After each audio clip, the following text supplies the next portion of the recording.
Well, it's happening. We're doing it. I'm cutting this slot into this old engine. Sorta. I mean, we are cutting it, all right? We got a lot of skips going. I got my vacuum on, but I got it too far away now. I mounted it and it's too far away. But I'm getting chips everywhere. I covered up my screw drive here. Got chips all over my PC. I had to cover the keyboard. We'll figure this out. I'll get a better contraption. I have an idea here that I just printed earlier, but it's not exactly right, so we got to come up with something better. I got to get further down on it for sure. I don't know if I can pull this out just a little bit. Get it down there or not. It needs a little lubrication, according to Andy.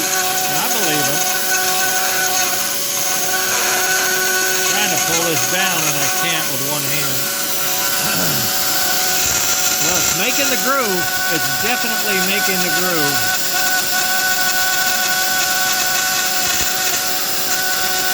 Oh my God. Just a mess. Just a mess.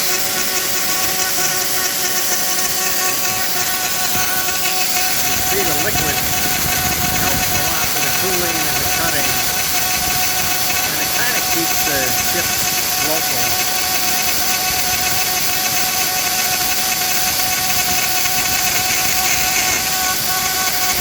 When you stand back, one, you can hear better, but two, you can get an idea of what all's going on here.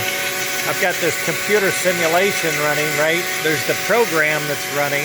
You can see the indicators telling me where the axes are moving or not. And then you can sort of see what's going on in the big picture. I have it moving really slow because it's metal and the bit is for metal, but my Dremel is lightweight and I don't want to create a problem there.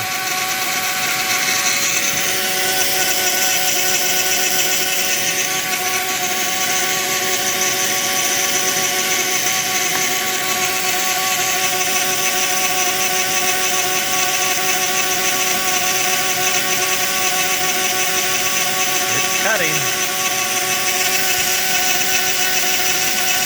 See where the action is. I have a better light maybe.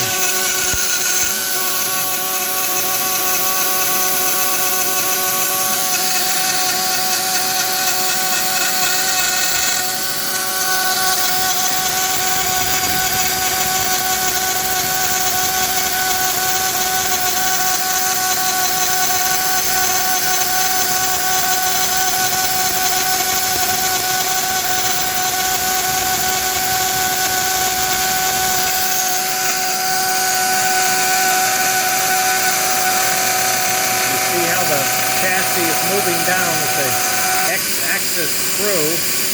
Now it's lifting, and every time it lifts, it's going to go down another 0.2 millimeters deeper. So that first cut always makes a lot of noise.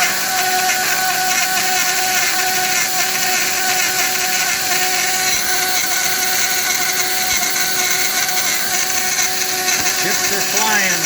Oh man.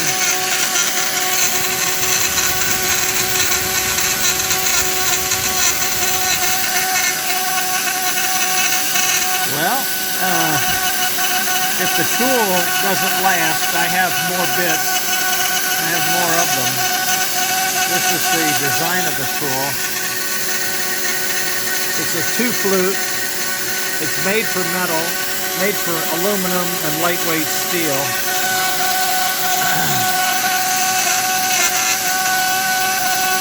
The bearings in here are probably not made for this. I might be in line to replace this with a better holder and then get in here a more serious drill machine. beefier bearings, and higher rotation, and a stiffer collet for holding things. But it's doing it. It's going down, not very fast. As you can see, we barely made a dent in this thing.